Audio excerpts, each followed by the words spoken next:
Welcome to the DRF Sports Podcast, brought to you by DRF Sports. America's most trusted name in horse racing is now providing sports bettors with exclusive data, analytics, previews, videos, and expert picks on all major sports.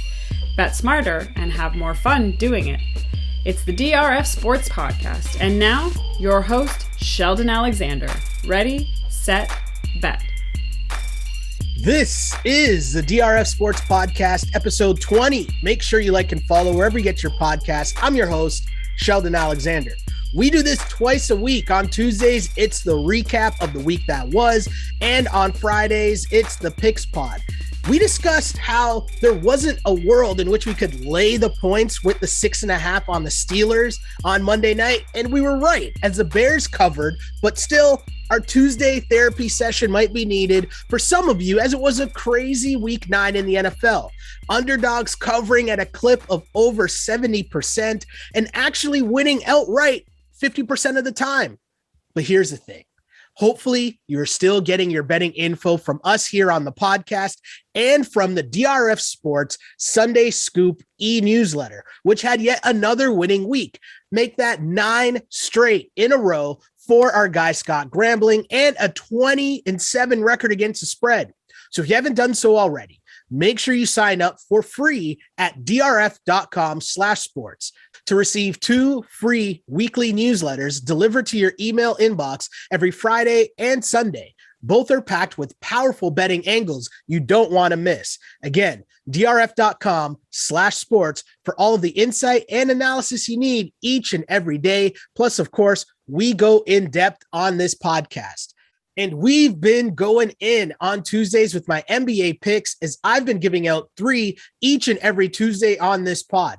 Currently sitting at 5-1 on the year. We're just trying to keep the good times rolling. But remember, we're recording this early on Tuesday morning. So make sure you stay locked to drf.com/sports for all of the potential live movements and injury reports as the day progresses. But as long as the stars are in play, here are my picks. Give me the Bucks laying 6.5 points in Philly, as the Sixers are just in a lot of trouble. You know, there's no Ben Simmons still. Tobias Harris, Joel Embiid, Matthias Thybulle, they're all out with COVID, and the Bucks, relatively healthy, they should be okay. I mean, fresh off their trip to the White House, maybe they're feeling good vibes, good spirits. So we'll see. The Hawks are on the second night of a back-to-back in Utah as 7.5-point underdogs.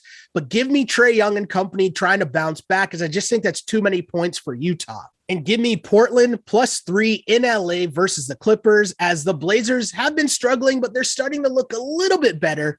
And we all know that Dame loves to see Paul George in the clips. So give me the points there. But again, the biggest reminder, remember to check out drf.com/sports for the latest updates and injury reports throughout the day.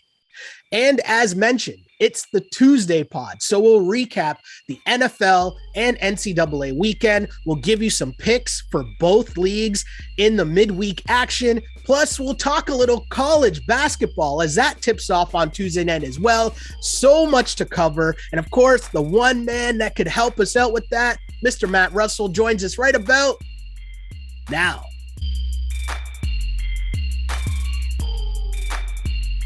Well, good morning, Mr. Russell. Let's start with this Monday Night Football game. We're jumping right in, because what a night that was. There's a little bit of everything. Big Ben still can't throw deep. Fields doesn't know how to slide. The refs don't know how to make calls. There were karate kicks and more. Like, what wasn't happening in that game? We're here on Tuesday, and I want to know what your viewing experience was as the Bears cover, but lose 29-27 versus Steelers. Yeah, I think everybody knows what my viewing experience was, because I don't think I've tweeted more in the calendar year than I did yesterday. And it's very therapeutic, right? And that's why we talk about the celebration and commiseration, because I thought we were headed for a full-blown commiseration situation where, listen, it's like gathering people on the streets and like charging, the capital, like where it's like where's the NFL located? Okay, let's everybody charge it up there, right? Let's burn some torches and whatnot. Yeah, like that officiating was just an absolute disaster. We've got the referee like trying to draw a charge out there, like he's getting ready for college basketball season, which starts tonight, by the way. Hey. We'll hopefully get to that a little bit more.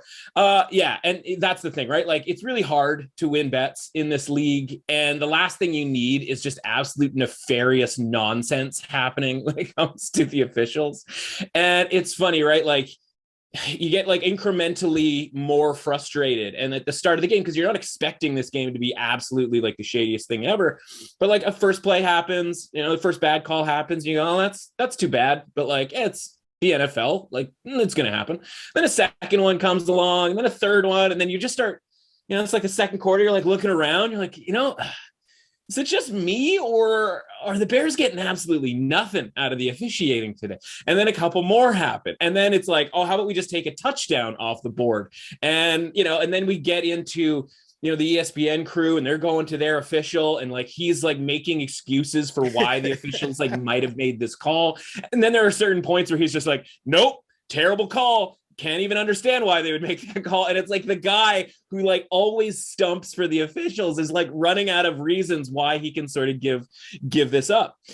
And then of course the big punt fumble situation happens. You go, okay, all of that stuff is washed away because you get that, quote unquote, theoretically lucky play. Mm-hmm. But like the Steelers got one of those too, right? On the kick return, and they just didn't happen to do anything with it. Right. So it's like, yeah, we were fortunate to get it to within 3 points and have that become a game towards the end. But it's like, man, for those of us who had, obviously with Bears on the spread, but we also had Bears on the money line. For those of us doing that, right, like felt like we deserved a little bit better. And so from a football standpoint, really impressive game from Justin Fields.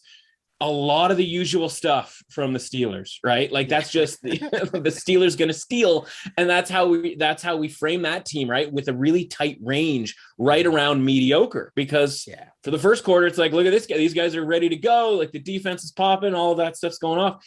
And then the second half, and it's just like the Seahawks game. Like we talked about this. If you can dodge a wrench, you can dodge a ball. If you can lose or almost lose to Geno Smith, you can lose or almost lose to Justin Fields. And like, it's sometimes that simple. And in the case last night, it ended up being that simple, even though we took that really difficult road to get there. That was at time incredibly frustrating. And we all banded together on Twitter and just mocked and were just in uproar about the officiating. And we all had a great time because all's well that mostly ended well. Again, would have been nice to get the Bears home for the money line victory.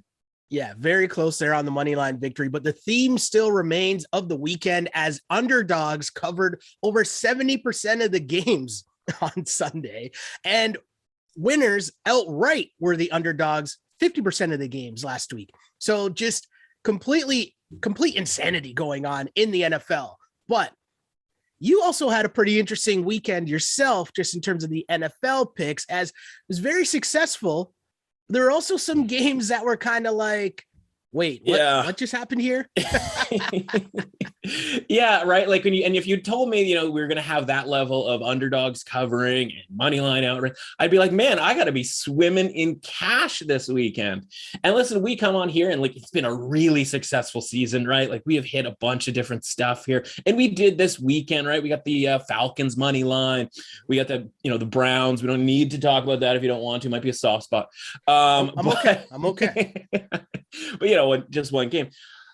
But I had 3 losses on Sunday, and there's a bunch of different ways that you can take some of these losses, right? And so I had Houston +7, I had San Francisco +2.5, and on the money line at plus money. And so Houston +7 closes 3.5, unheard of line movement in the NFL. Right? Like an incredible amount of closing line value. You beat the market by 3.5 points across all of the key numbers, basically. Yeah. Same thing with San Francisco, right? Like they go from 2.5 point underdogs to 5.5 point favorites, 8 points of line movement across favoritism, across, -3, all of that sort of thing. And you lose both of those bets. Like I would make that bet right now, like for Yeah. tomorrow, for this Sunday. I would make that bet over and over and over again. So when we're talking about like grading out our bets, like, yes, Cleveland, easy winner. Atlanta, never makes it easy, but by and large, at least from a point spread standpoint, easy winner, and so on and so forth. And that's fun. You get to, put the little green check mark next to the team name. But like, from a betting process standpoint and going forward, because we can sit here and cry about the wins and losses, but we have to take what we learned or sort of our habits, etc., and just use that going forward. And like, I would make both of those bets a bunch of different times. So I look up the ledger, and like the good news for the podcast and the listeners of the podcast, you probably had a pretty good week, right? You probably bet a bunch of underdogs. You probably won more than you lost as far as the spread was concerned. But I talked about it last week. San Francisco is going to be my biggest bet of the week, or excuse me, biggest bet of the year. And it certainly was. And so all of that other stuff gets wiped out. And normally I would say to you, like, okay, well, be a little bit more responsible. Like, don't be that heavily leveraged into one side. And all of that is fair all of the time, except when you're getting 8.5 points of closing line value, right? Like, that is an opportunity for all the poker players out there, for example, right? If you are, a 70 to 80 to 90% favorite in your hand, like, go all in. And if there's a runner situation at the end of the hand and you lose, like, okay, like that's just the kind of thing that you have to stomach. And that's the situation here. And so the fact that we had two of the biggest like movers go our way come Sunday, unheard of stuff, probably will never happen again. And, it's just amazing, right? Like this season has been that where that move hasn't worked out. We saw it with Minnesota and Dallas the week before. And you go, okay, well, Cooper Rush like played a little bit better. But like, what do you do, right? With a 9 turnover game with Houston and Miami, right? Like there was 9 turnovers. Yeah. Speaking of unheard of, 9 turnovers. Like at that point, anything is possible, right? Like any option for the game is a possibility. And like, it just so happens that the game lands 8 because Miami converts a third and goal for a touchdown that Houston was just never able to convert. So you just shrug your shoulders. You go, that's too bad. Like from I lost money on this weekend. But I think everybody who listens to this podcast, if you're just flat betting each one of these games individually, you had a really nice weekend. And, for the purposes of, that's all that really matters, right? Like I'll make that money back. But for the listener, as long as you're going 5-3, 6-2, that sort of thing, that's all we want, right?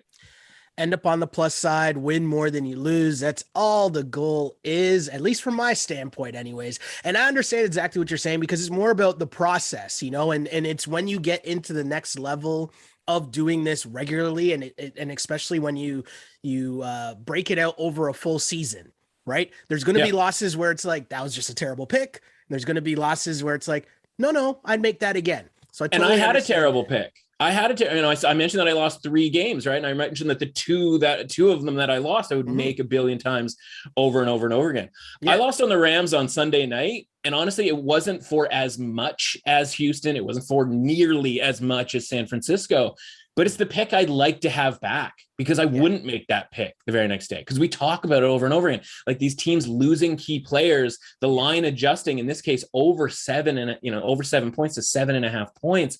And you just go like, I just fell right into that trap, right? Like Tennessee played really 3 tough games. They were without their MVP. And we all go like the ship is sinking, like everybody off the boat on the Titans team. And it's like, no, that's not how the NFL works. Right. Yeah. And we can be on top of some of these moves and sort of going against the narrative concept of this team being all out of shape because of this guy being gone. Like, that's just not how the NFL works. So that's the game that I actually would rather have back to be able to change my bet, because as much as San Francisco was disappointed and the Houston thing was a mess, like, I'd make those bets again. LA, I would never make that again, and I shouldn't have. And that's one that I would love to have back, even though if it wasn't as damaging to the bankroll as those other two. You mentioned it. I'm going to guess Shanahan would also want to have that San Francisco game back because he was embarrassed by Cliff Kingsbury and half of his Cardinals team because, just sad. The Cowboys also go down, but we were obviously on Teddy Two Gloves as a double-digit underdog. We were right there rolling with that. The Bills go down to the Jags. I mean, I don't even know what happened there. It was a rough one, but what I do want to talk about is a survivor pool survival with the Ravens and an OT win against Minnesota. Not gonna lie to you, that was a tough one to sweat out. And you're watching the other games because it was going on at the same time as the Cowboys, and you're thinking, hold on, could Survivor be over today? Right? That's kind of was my thing. And you're watching, and for me, I don't know what your experience was like, but I was watching the Cowboys game and I'm thinking, oh no, they're done. They're not coming back. And Right. so you're thinking, oh, the Ravens still got a chance. There's like movement. They're getting there, but could they get over the hump? That was my worry. But how did you survive the Survivor pick? Man, I'm not sure I did. And we talked about it, right? Like we knew that this was going to be a sweat. We, did the whole thing. We're like, well, we've got Justin Tucker. We've got the better coach. We're going up against, Kirk Cousins, all of that sort of thing. And so not that he was bad. Like that's the thing. Like he never did anything to sort of screw anything up. So like kudos to him. It was just a real sort of heart of, the champion, heart of the lion type thing when it came to the Ravens. But you're right. Like, you're watching that, and we had, and I'll let the cat out of the bag here specifically. We're taking the Colts this week, right? Like that's what we had the Colts saved for. So if you had taken the Colts on Thursday, you're sitting there watching those games on Sunday and you're just like, let it burn, like let the whole thing burn down. And, imagine if the Steelers, had lost last night, I would have taken a large chunk as well out of the competition. And so, yeah, like, no, that was the thing. I was sort of going like, wait, is it going to end? I was like, no, wait, there are people with the Colts just sitting there, like watching this go down. And so, yeah, I mean, I barely survived, like emotionally, mentally. Like I was shaking at one point. Like I was trying to send text messages and tweets and whatnot. Couldn't even like get it, couldn't even get the hands to work correctly. Like that's how deep that got for me. Listen, the Bills, like an incredibly weird one, right? Like you don't give up a touchdown and you lose to the Jags, which I guess is like the way to lose to the Jaguars, right? It's like, well, if you're going to lose to the Jags, like not giving up not getting a touchdown and them not getting a touchdown, like, okay, like that probably makes more sense. We're just turning into this weird kick, field goal kicking type game. And by the way, like the Jags almost got screwed. Like that was a fumble. Like that was a fumble every which way, but loose on Josh Allen towards the end. The Bills, Josh Allen, because I think we have to now clarify since we all got very excited about the Josh Allen fest that was happening in that game. So, I mean, from a strategic standpoint, getting the Ravens home, setting us up for this week with the Colts, and then going forward, it was just a play that we had to make. We talked about that on Friday. It was never going to be comfortable. The Vikings are probably the best team that we are going to fade at any point this season, right? They're a team that we've already used in Survivor, so we thought highly enough of them to think that they could get a quote-unquote guaranteed win. Wasn't all that guaranteed against the Lions a few weeks back. Another sweat that we've had. We've had 3 aggressive sweats so far. Hopefully it gets a little easier because you rather have those sweats in week 4 to 8 when you know enough about these teams to have a pretty good, beat on whether or not they're good or bad in the case of the fade. But you don't want to have these sweats, or if you can avoid them, having them week in 14 and 15 and 16, hopefully it makes it a little easier for us because a lot of people think in Survivor, right? It's about surviving because that's the quote unquote name of the game. But that's not really what it is, right? It's getting to the end, especially if you are in a large pool. Now, I saw some that were like, I won my Survivor pool because they had 25 people in the pool. And like, that's great for those people. But we're talking about 4,000 people type leagues here that we're trying to get to the end in. And so, yeah, man, we managed to do it. Like, again, the Ravens, absolutely terrifying. Just an incredible effort for them to come back. It looked like in all 3 phases of the game that they were not interested in playing Lamar. When it's not working for Lamar and he's got the flip throws going, it looks so bad. And like he's getting bumped by his offensive lineman, the ball is flying in the air and like he's still like grabbing it and like running.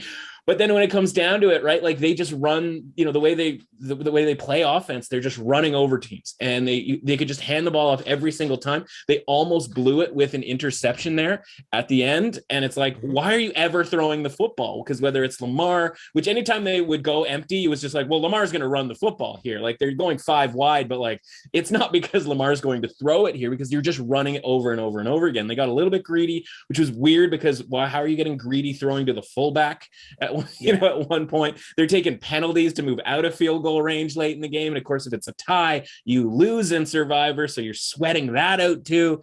And like, oh man, I mean, honestly, we could do an hour-long podcast just on that game. But yeah, happy to move on. Again, total sweepstakes as far as everything else was going on that Sunday. And, you know, hopefully things calm down a little bit here in the next couple of weeks, especially I think we have a couple pretty good options here before we get into the Thanksgiving week, which is going to be an absolute mess as well. So yeah, that was the big story, man. Like, just, you know, Survivor leagues going down, and we needed that week, right? The NFL needed that week after a couple of weeks, you know, week 6 and week 7, or week 7, week 8, where there just wasn't that much stuff going on. That was an electric 3:30 to 4:30 period of time there. And like you said, like you couldn't even follow more than 2 or 3 games at once, because you were that deep into the weeds on a couple of those games. Complete insanity. And I mean, some might call insanity the performance by Jordan Love, but for people who had the Packers points, hey, take the points, because it's more based on what the Chiefs are doing or maybe not doing. Absolutely. So that's another good one there. But in terms of one thing we talk about all the time, right, is the big thought for betting / handicapping. And one thing I've been talking about for a while has been fading injured Baker Mayfield. And I know that this might have been the best Baker Mayfield game that we've seen in a while, especially how we started that game. Yeah. I'm still not thrown off the scent. And the reason I'm going to say this, now I'm talking about from a Baker standpoint, their team is legit. That was never the conversation we were having, right? Yeah. Yeah. I feel like they tried to make a point this week that, oh, do you think, Odell, you think that we can't pass the ball? We can't do anything? Oh, just watch. But that's not how they normally play. Do you understand what I'm saying? Yeah, I mean, like they only threw the ball 21 times, right? And that's the ideal amount of Baker, right? Like they came out gunning, though, is what I'm saying, you know? Yeah. Oh, for sure. And that's the thing, right? Like it's addition by subtraction. But fundamentally, right, the first rule of Baker Mayfield is if Baker Mayfield has a chip on his shoulder, because, you know, you have to bet on Baker Mayfield. Like if you go into the history of I'll name this football pod later, check it out from last season. I'm not really sure why you would do that necessarily, because it was from last season, but you and I talked about this, right? Like Baker Mayfield, like if you get him angry, right? Like he wakes up feeling dangerous. Like it's not just like a slogan. It's like, it's going to happen 3 or 4 times a year because he's inconsistent. And it's not like, oh, we need to bet the Browns every time. It's just like, just when you think it's over for Baker Mayfield, and it's like, you know, start talking about contract extensions and all of that sort of thing, right? Like he pulls out that type of a game. Now, where was that against the Steelers? Well, he had missed the game before. Everybody was pretty high on the Browns, and it's like Baker Mayfield's monitoring the point spread, right? Where he sees like his team against the Steelers, like, oh, we went from -3 to -5.5, right? Like everybody's feeling good about us. Now he's not really doing that, but the point spread is a function of perception. Right. And so it's like a chicken and the egg situation. So if the perception is the Browns are great and the point spread moves from -3 to -5.5 against the Steelers, well, like Baker Mayfield doesn't have anything to complain about, right? Like he doesn't have any issues at that point. But if the point spread is Bengals -2.5, right, where the Bengals are the favorite, when like the Browns are the team that were in the playoffs last year. The Browns are the better team, the more talented roster. For as much as we may like the Joe Burrow, Jamar Chase thing, like beyond that, it's not nearly the roster that the Browns have. And that's why we had the Browns as slight favorites in that game. And we're like obligated, even though it was uncomfortable to do so. But the bigger picture when it comes to like our big thought for handicapping here is don't get dragged into the drama. right? Don't get dragged in the drama by ESPN, because we talked about it on Friday. Like, the guys in the locker room don't care that Odell Beckham Jr. is not there, right? Like, all of that stuff that's happening online with his dad and like whatever, like there's a reason they just tell the guy to leave, because it's not doing anybody any good to have him around. And they didn't need him last year, and they have plenty of guys who can catch balls when they're wide open, and they will be wide open because the offense runs. Yes, the scheme of the offense is going to get guys wide open, because they're going to run the football and because they're going to play action pass, and Baker can make those throws. But when it's okay, we have to throw to the receivers, we have to get Baker and Jarvis, all those guys need to be involved. Like, that's where it falls apart for the Browns, right? So whether it's sort of the narrative concept of never bet against an angry Mayfield, or a reading the press clippings Baker Mayfield, or ignore all of the nonsense that you get on a daily basis from the ESPNification of the world, right? Like, that stuff doesn't matter. And we talked about the injuries, right? Like, man, if the injuries and not having, the Kyler Murrays, AJ Greens, and DeAndre Hopkinses of the world, if that stuff doesn't matter in the win and loss, like, why would Odell Beckham Jr. matter? Why would any kind of off-field nonsense matter, right? Because they're still going to practice. If they're healthy, this is a really good football team that needs to be, you need to be very aware of here going forward. Yeah. I mean, so many storylines there, and it's super interesting just to see, I think part of the feeling dangerous is Baker. I think reading those clippings and thinking, hold on, do people actually think this is my fault?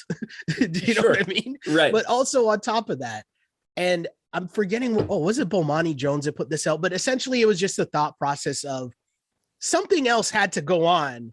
Like, it can't just be that Odell's dad posted this on social media and that's why they told my guy to go home, right? Like, there's clearly way worse behind the scenes in terms of what Odell is, whether it's a distraction, whether it's, being just not a good teammate behind the scenes, right? Other than what we just saw. So your point is totally correct in terms of Baker and what's going on there, and overall addition by subtraction in terms of what's going on with the Browns. But I want to talk a lot here about college football. And the reason I want to talk a lot about college football is because here's my thing. It's time to see who the pretenders are as we weed out some teams getting towards a college football playoff, right? And I know there's still a lot of other games going on, and your picks are pretty good, pretty solid. We'll take it, right? Last week. Right.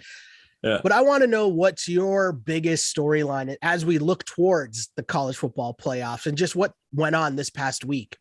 Yeah, we had a nice little weekend, 11-7 in the hurry up offense. Like, hey, back to 18 games, right? Like, that's, I guess, maybe our magic number. I don't know. Yeah, I mean, listen, we had it, right? We had Michigan State and Wake Forest, those teams that at the start of the season, there's a certain podcast and entity out there that talks about, different colors. They want different colors in the college football playoff, right? And Wake Forest's like black and like goldish type color, and Michigan State's green. I mean, they have been in the college football playoff before. Those certainly would be different colors. And so we didn't expect those colors, if you will, to be amongst the undefeateds at this point in time. And in a small sample size sport like football, right, whether it's the NFL or college football, like, yeah, you can kind of maneuver your way around for 7 or 8 games and be undefeated and be surprising, right? It just takes a little bit of luck, takes some good play, it takes some solid fundamentals, all of that sort of thing. But eventually, just not being that good and, capitalize, underline, italic, however you want to do it, under the word that. But when you're not that good, eventually you're going to trip up, right? And we've seen Purdue certainly capable, and we talked about this, like, watch out, like, look at this line. It's 3 for Michigan State here. Like, this is very sketchy. And sure enough, right? Like, Purdue pulls that out. Same thing with Wake. Like, they go to North Carolina. We'll talk about North Carolina here in a sec for this week, because they play a little midweek action. But North Carolina's the favorite in that game. And you're right, at -2.5. And we're like, yeah, we'll take North Carolina, because as much as Wake Forest is the ranked team, they're the undefeated team, and like, all the credit to them for pulling that off. But like, we hadn't seen a feature presentation game yet, right? We hadn't seen them on ESPN against another good team. It was just a function of the schedule, a really good quarterback in Sam Hartman. That guy can play. And again, we'll talk about him as well. But like, on Friday, because they have a really interesting game this week. you just go, you know what? Like there's a loss coming here soon enough. Right. And we don't expect that necessarily with the Oklahomas and the Georgias and the Ohio States of the world, the Alabamas, even though those teams are looking a little shaky here.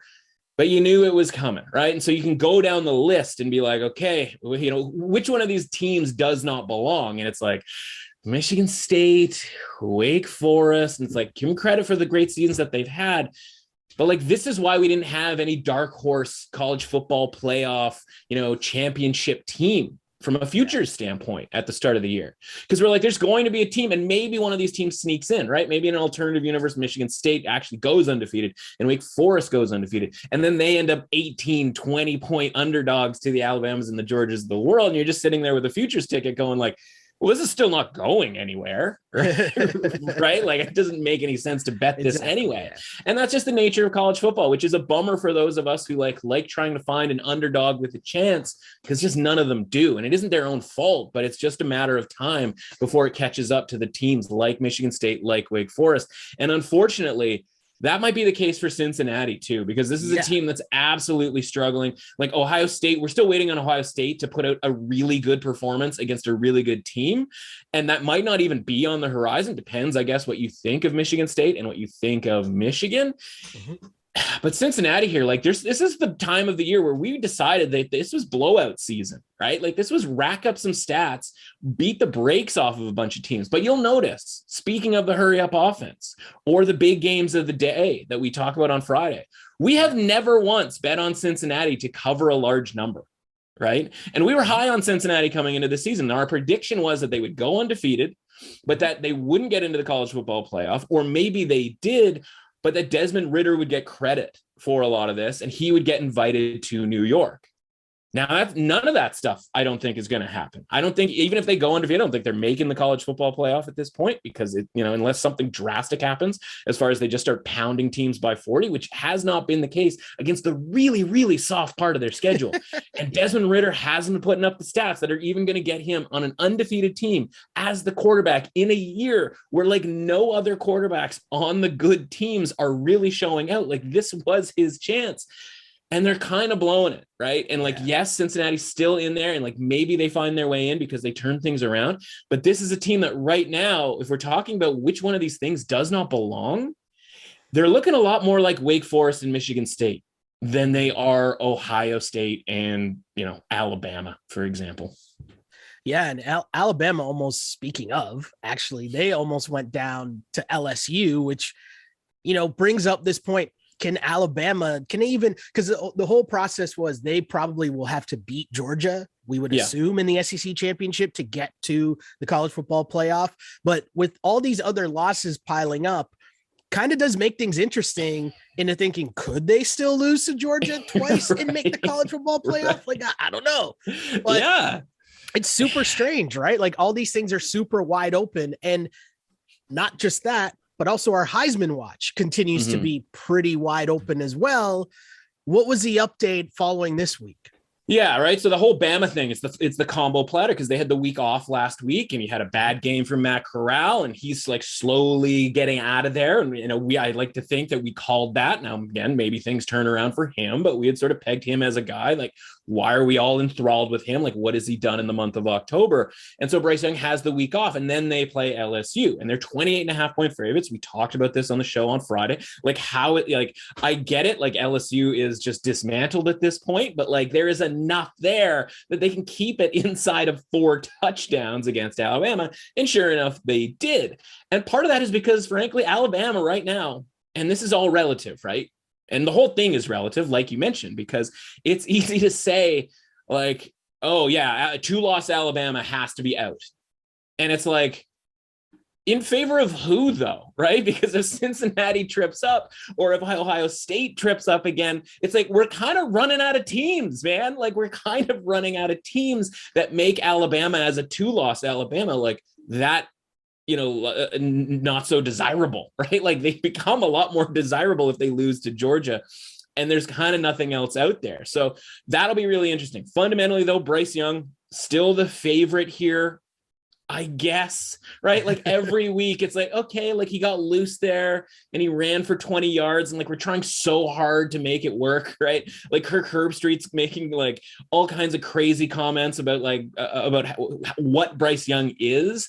And it's like he's just a very, very good conductor of an offense that has a lot of really good dudes. But even then, it was 20 points against LSU, right? It's a loss to Texas A&M. Like, what are we hanging on to here? And it's really because nobody else has grabbed the mantle, with the exception of our guy, Kenneth Walker, who even in a loss, it was nice for me to see, as somebody who said run, don't walk to get the plus 500 last week, that even in a loss, he goes to plus 200. Now, I don't know where we got this idea that you have to win all of your games, because I'm seeing people talking about, well, if Michigan State can beat Ohio State, then like Kenneth Walker can win the Heisman. It's like, why do they have to beat Ohio State? Like, go into the history books. Like, yeah, you have to be on a pretty good team, but like, you don't need to win every bleeping game you play. And if they win every other game and they lose to Ohio State and they go 10-2, that feels like good enough for your team, right? Especially if you are the guy on that team. And so, like, I don't know what people are thinking from that standpoint. So it looks to me like he's at plus 200 here as a co-favorite or an almost favorite against a guy in Bryce Young. And this Alabama team, like, they're dying to lose another game. And whether that happens to Georgia, and like, that's going to happen. They're going to lose to Georgia in the SEC championship in the quote unquote, like, last chance to impress for the Heisman Trophy. Like, he's going to get just run over by that defense. And we're going to be sitting there going like, this is our Heisman Trophy. And like, he just kind of doesn't exist for me in the Heisman watch. Meanwhile, like, Kenny Pickett's throwing, 500 yards, and running, and he's, running and throwing for 500 yards and 4 touchdowns every week. And yeah, the defense stinks and the refereeing was shoddy against Miami. And that could have gone a bunch of different ways, but it's like, why does he have to win every single game? Like, if my guy's out here with 50 touchdowns and 2 interceptions at the end of the season, like, maybe we should invite him to New York. And you know what's happening in New York, man? It's hashtag KenFest. KenFest 2021. Kenny Pickett, Kenneth Walker, get the t-shirts, bring some water. Who knows? There might be some sketchy sandwiches. I'm not planning it. I just know that I'm excited about it, right? It's a full-on Firefest, hopefully not, like, type situation. But like, we have to take a plane to an island. No, we just have to go to New York to the Downtown Athletic Club, because it's got to be Kenny Pickett, Kenneth Walker, and who knows who else at this point. Maybe it's still Bryce Young. I don't know. But yeah, Bryce Young at this point, like, get him out of here. He's slipped at least to like plus 175, where at certain points he was basically odds on as the favorite to win the Heisman. Like, that has made no sense to me. You're watching CJ Stroud out there. He's getting strip sacked against Nebraska. And like, if that ball bounces a different way, or Nebraska, of course, who does not fall on the football, but if Nebraska ever decided to fall on a fumble, that would have been the time to do it. If that's the situation, like, Stroud's got to be out of the mix here. But whether it's the Heisman or whether it's the national title here, we're just looking for candidates here. And the surprising thing in all of this is, like, a lot of these teams who are historically good just aren't that good this year. And I don't understand why that is, because you should be really good, because you had the opportunity to bring all of your guys back, with the exception of guys who would go to the NFL. And maybe that's it. Maybe it's not so much that they're not as good. It's that these second tier teams are a little bit better, because everybody was allowed, with an extra year of eligibility because of COVID last year, to come back. And the teams that lost players were the really, really good teams, right? Because those guys go to the NFL. Like, they're not coming back. What do they care? They don't need an extra year. They're only on their 3rd season anyway.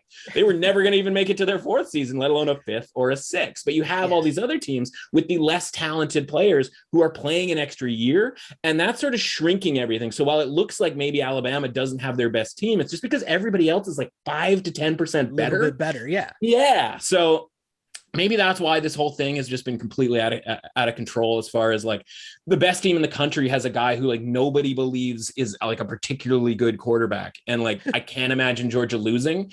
And at the same time, like, Stetson Bennett is not a guy that I ever thought would be leading a team to a national title. But like, right now, who's the second best team? Because, Alabama might get that ranking tonight still at number 2. I'm not positive they're the second best team in the country, but I honestly don't have a different option for them. So I can't even really blame it. Yeah. And I mean, in terms of your Heisman picks, I'm still rolling with Kenny Pickett. I'm with you there. I like that one, but I'm also interested in your midweek picks as well.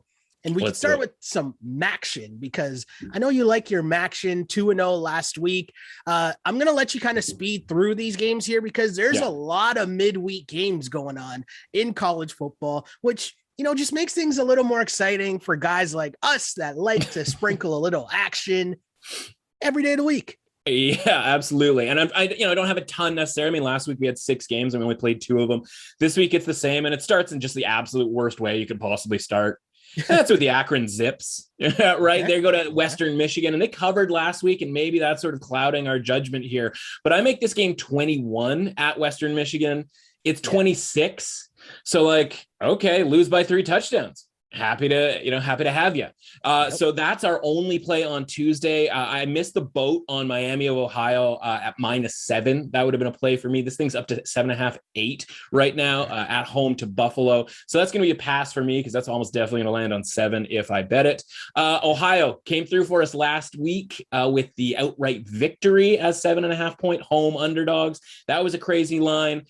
This one is tempting to get back into it. They are on the road, though, right? It is under a touchdown. I'm going to pass on that game on Tuesday. As far as Wednesday is concerned, Ball State at Northern Illinois.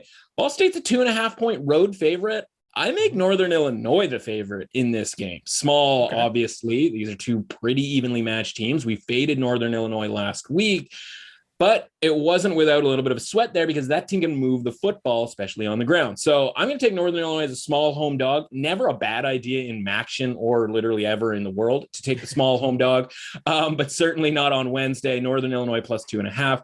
Toledo and Bowling Green. How about a big home dog? Bowling Green here at plus 10 is really interesting to me. Kent State and Central Michigan is right on my number of -3. So we're going to pass on that game for our Maction. So just a couple of plays, 1 per night, basically, which is all you really need when it's the Maction, because listen, there's plenty of entertainment there. If you don't have a bet, you sweat out your bet, and then you go and you're like, oh, it's 63-62 in a different Maction game. How about I watch that midway through the 4th quarter? Not bad. But also, you mentioned earlier on, you touched on this game, but let's dig a little more into it in terms of UNC at Pitt. This game is very interesting for a lot of different reasons, but I want to know from you, what's the biggest thing that you're looking at going into it? Well, obviously the biggest thing is it's our guy, Kenny Pickett, on Thursday night, right? And when we went through the schedule, but when we made the Kenny Pickett Heisman bet at 40-1, we were like, hey, he's got Clemson. If they can win that game, then they become really interesting from a standing standpoint. Unfortunately, they lost to Miami. And then now things have sort of, obviously that's a loss in the loss column for the ACC, and there's no guarantee that they're going to be in the ACC title game. We need them to get into that ACC title game to give him an extra game on a big stage. Yeah. But a Thursday night game, obviously the NFL is going on at the same time, but there is no other college football game on Thursday night. On ESPN, this is a pretty decent stage at home.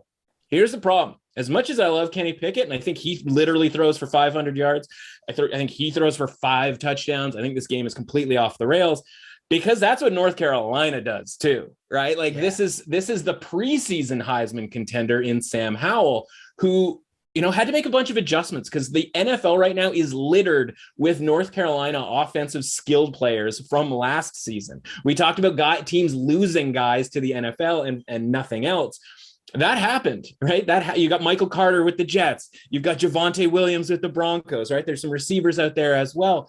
And all those guys go to the NFL, and Sam Howell's sitting back there going I don't know any of these dudes, right? And they got one good wide receiver, and the adjustment needs to be made, and they lose a bunch of games to start the season. But right now that offense is clicking again, and neither of these teams can play defense at all. So I trust Kenny Pickett on offense. Unfortunately, I also now trust Sam Howell on offense, and Pitt's given 6.5 points here to North Carolina. Well, what from any game that we've seen from Pitt, and frankly, any game that we've seen from North Carolina in the last month, would indicate that we should just be handing out a bunch of points here. When we just saw a game that was a 10-point game late, you knew that Wake Forest was going to score a touchdown to get it to within 3, and it was going to be an onside kick situation. That's just how these games are going to go with these no defense teams. And North Carolina and Pitt are absolute no defense teams. And that's why the total's 74, because you're sitting there, you're listening to me, and you're like, well, shouldn't we just take the over? And honestly, at 74, maybe you should, because I kind of think this game gets to the 40s for both teams here. Like, who is stopping Howell and on Pitt, and who is stopping Kenny Pickett on North Carolina? Like, it just doesn't seem all that likely. So I'm taking the points here with North Carolina. The ideal circumstance is an absolute shootout where Kenny Pickett throws for 5 to 6 touchdowns. Mm-hmm. They get the win. But at 6.5 points, like, I have to take the points with the North Carolina team here that's turning it around offensively. I don't know that they're ever going to turn around defensively. But when it comes to the Pittsburgh defense, I don't think that's going to matter either, because I think this game's an absolute shootout, and I'm happy to take a bunch of points, way too many. I think this probably should be closer to like Pitt by 3.5. Okay. Well, that makes for an interesting Thursday night in the NCAA. But before we get to an interesting Thursday night in the NFL, there's a reminder of the DRF Sports Sunday Scoop e-newsletter, which had yet another winning week. Make that 9 straight for our guy Scott Gramling, and a 20-7 record against the spread.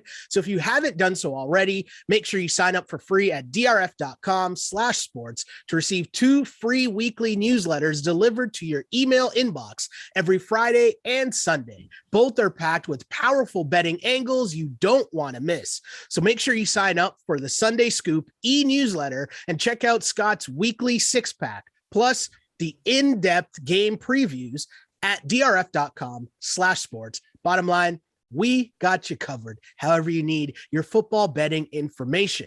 But as we look towards Thursday night football in the NFL, the Ravens are in Miami and are 7.5-point road favorites. That's a lot of points to lay. But yeah. I feel as if the Ravens just keep playing close games. Like, I don't know. But what are your thoughts here on this one?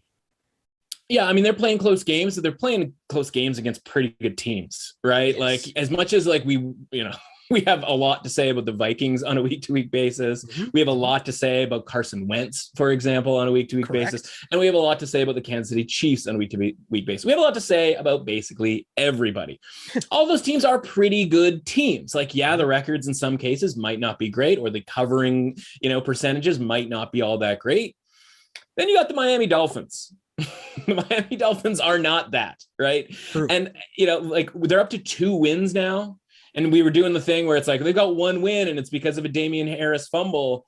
And now they got 2 wins and it's because of a Houston Texans everything, right? Hand over fist turnovers. The Dolphins turned the ball over 5 times and still won that game, right? So like, this isn't about the Dolphins all of a sudden getting it figured out. This is about just a grimy, horrendous football game that just happened to go their way for, luck reasons, right? Like, I never use the L word when it comes to these teams, but like, when there's 9 turnovers in a game, like, all bets are off when it comes to the ball just bouncing in crazy ways. So yeah, it's a lot of points to lay here, but like, it's the Dolphins, a really bad football team. It's a team that, like, if they were named the Jaguars or the Jets or, the Texans, right? Like, how is this team any different than those teams? And if if that was the branding of this team instead of the Dolphins, where we at least give them some credibility, wouldn't this be like double digits? Yeah. Right. And so, yeah, like the 7.5 is a lot to lay. And if you absolutely had to bet the point spread on this, like, I would bet the Ravens. I would look to maybe somehow we get a flat 7 here. So you're protected against anything kind of wonky happening here. But I think this week is a little bit different. This week's a really, really good teaser week. You know how it works, buddy. You go and you find your plus 2.5s and you tease them up to 8.5, unless they're the 49ers where they're going to close minus 5.5 and they still can't cover plus 8.5, which to my numbers is 14 full points. Like, we had a 14-point teaser this past week that we only had to pay 6 points on. Unless you are that team, there's a ton of plus 2.5s out there. Yeah. And with the 7.5 here with the Ravens, you can do a little 6-point teaser, get this thing down to minus 1.5. So if things do get a little squirrely, and this game goes to overtime, this game's close late, and you have to rely on Justin Tucker to kick a game-winning field goal, which again, they had to do that against the Lions earlier on this season. So let's not get too crazy. Also, a really big letdown spot. Now, I trust John Harbaugh and the coaching staff and that veteran team with the Ravens to be ready on a short week more than I do the Dolphins. Dolphins, right? So I still like the Ravens. It's really just more of like, okay, what's a more palatable way to play this game? You take that -1.5, 6-point teaser leg, and you just start popping in some +2.5s up to 8.5 this week. There are a bunch of different options there. Take which whenever you like. Honestly, all of them are good just from a mathematical standpoint. Like I might like one or two teams -2.5, but not enough that I would say that +8.5 is a bad idea. This is a nice starting point where you can get a couple teaser legs going or a couple teasers going with this one leg that comes Sunday. You really, obviously just would need one or two, depending on how many you'd want to sort of put together here. I'm not going to tell you how to do it. But at the very least, two team teaser here with 3 or 4 different options and sort of spread it out that way. I think that's the best way to play it here because, I'm loath to lay that many points on the road with any team in football. But if you're ever going to do it, it might be this week. And the Ravens, you can rely on them to pull games out of their backside. And that's just how I would rather see this, set up this week as far as the betting is concerned. You will be heavily leveraged if you do 2 or 3 teasers when it comes to this game, but at -1.5, at -270, that's okay because I think you're in a pretty decent spot here with the Ravens. So I feel like as sports fans and as people who enjoy sports betting, we are also in a very good spot here because there's something else that tips off tonight, as in Tuesday night. College basketball and the voice of Gus Johnson is back. And the Champions Classic is here. We got 2 great college basketball games as they do it great to start their season. How excited are you overall for the college basketball season? And before we get to the games tonight, I kind of want to talk about what you're thinking of futures wise. Might be a little something there to look at here. Yeah, they're kind of 2-1 at this point, right? And you're right. Like, I can't wait for like a Saturday. Seton Hall is playing Providence. It's on Fox for some reason. And Gus is swooped in. And like, Gus is doing the Big Ten games. He's doing some NFL now every once in a while. And you're getting really excited about that. So it's nice to have Gus in our lives. But like college basketball, Gus is absolutely the Gus, right? And so while we're not getting him for the Champions Classic tonight, it's a standard ESPN game, right? Where we have the college football playoff, announcement, if you will. Not that there's anything that's really going to change there in between the 2 games, right? We talked about this last week. Like, these are the things that get me into the quote unquote holiday season. Yeah. Like, this is happening. It's the stuff that we didn't get last year. Like, we got the Champions Classic, but like nobody was there, right? And so it's in the Garden here. All these 4 teams are obviously contenders every single year. So there's a couple of different things here. So first and foremost, you mentioned, hey, what's going on futures wise? So for me here, I treat the non-conference schedule in a lot of ways kind of like the preseason, except I will bet it, of course. I will never bet the preseason in any other sport, but like from a learning standpoint, because if you're trying to ask me, hey man, like, can you tell me about 300 basketball teams, in October, in the first week of November, and I was able to tell you about them, you'd be really worried about what I was doing when it came to college football and the NFL. Like, we just would not have that success. Same thing with hockey, right? Like, you can get me going on college basketball and hockey. Like, that's more about January. That being said, whether it's the Champions Classic or the tournaments that are coming around the corner here, this is where I go, okay, research. I need to see every team. I need to see every team multiple times. And it turns into this sort of like concentric outward circle here where I learn, 4 teams tonight, for example, maybe a few more. I'll dip into a little bit more action in some of these other games as well. Nothing that's nearly as exciting as these games. Get to the point, Russell. Let's make some picks. A lot of people looking at this Kansas-Michigan State matchup going like, how could you give 4 points with any of these teams? You don't know anything about them, et cetera, et cetera. Kansas is absolutely loaded this year. There's a lot of teams that are going to be loaded, but they're not just loaded in the way that they usually are. They're loaded in a way they are going to play at a faster pace than we've ever seen Kansas play before, right? They have Remy Martin from Arizona State. They have a bunch of obviously new recruits, transfers, et cetera, et cetera.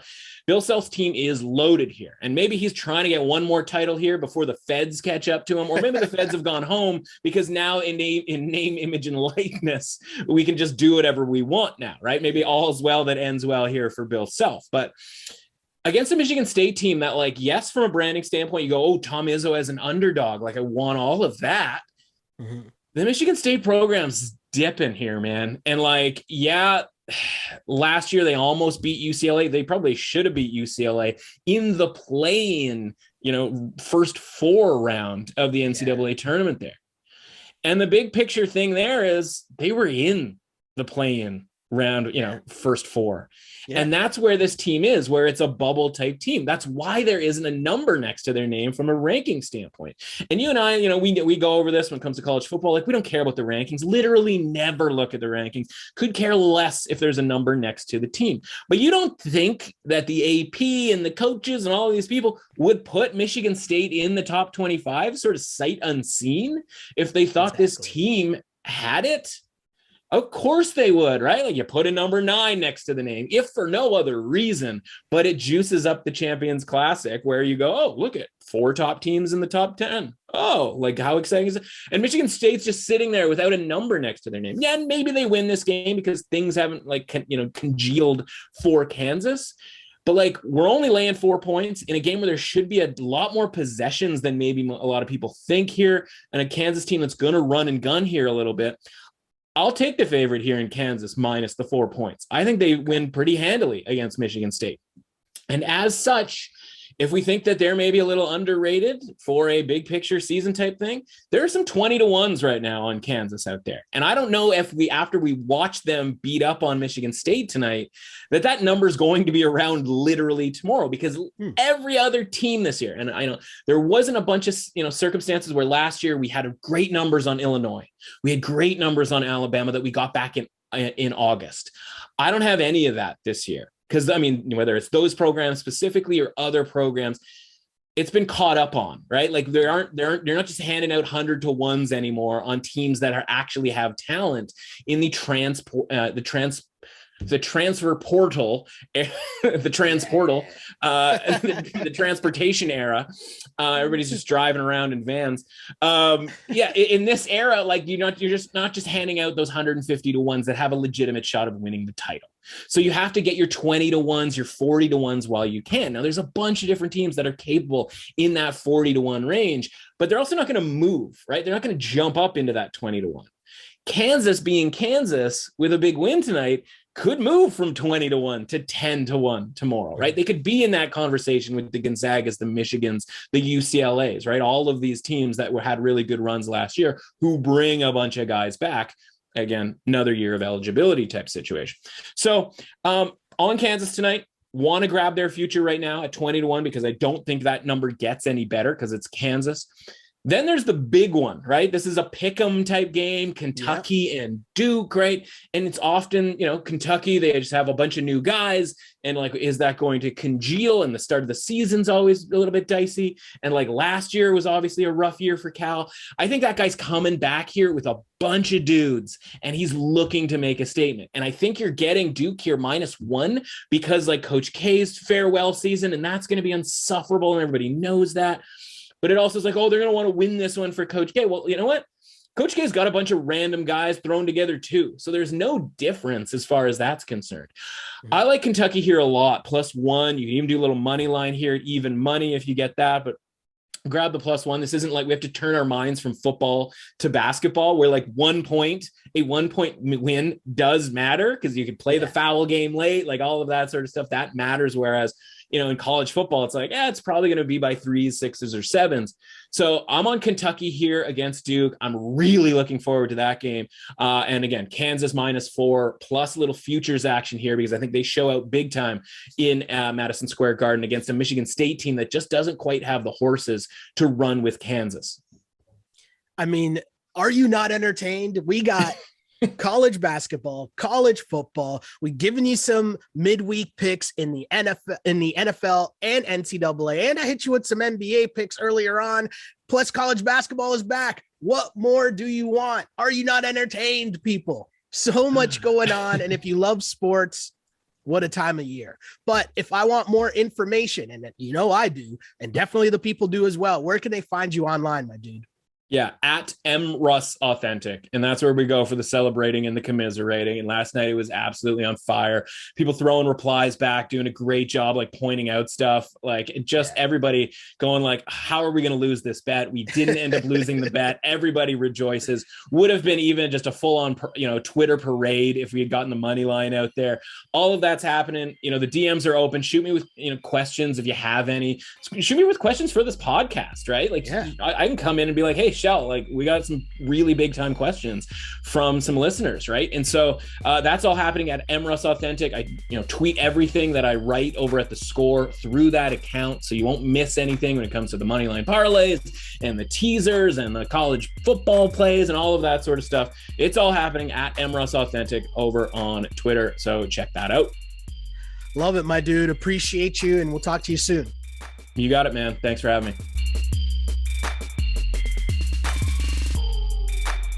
Thanks to Matt for coming on the pod once again. And if you want to follow me online, you can do so on Instagram at Sheldon Alexander, on Twitter at Shell Alexander. Like and subscribe to the DRF Sports Podcast, wherever you get your podcasts. And for more from this, a brand new project from DRF Sports, a little reminder, because if you're not familiar with the letters DRF, Daily Racing Form has been around for over 100 years, giving you all of your horse racing information, data, and analysis. But now we're taking over the entire sports world. So if you want coverage on every football game, as well as the NBA, NCAA, MLB, and more, head to drf.com/sports for all of the details and insights, as the site has all of the data on every game, including offensive and defensive stats, betting angles, line movements, key injuries, head-to-head records, and team stats. The DRF data is what powers our power trends. So if you want to see which trends our analysts have selected, follow us on Instagram and on Twitter. But if you want access to all the raw data, go to drf.com/sports. That's where you can get all of the usual previews. Plus, we go in depth on all the games on this podcast. However you want your betting information, we've got you covered. My name is Sheldon Alexander, and a reminder, we're here every Tuesday and Friday on this DRF Sports Podcast. Wherever you get your podcasts, like and subscribe, tell your friends. That's all we got for now. But until next time, see ya. Thanks for listening to the DRF Sports Podcast. Please subscribe, rate, and review the show. For more sports betting advice, go to drf.com/sports and follow on Twitter at @DRF_sports.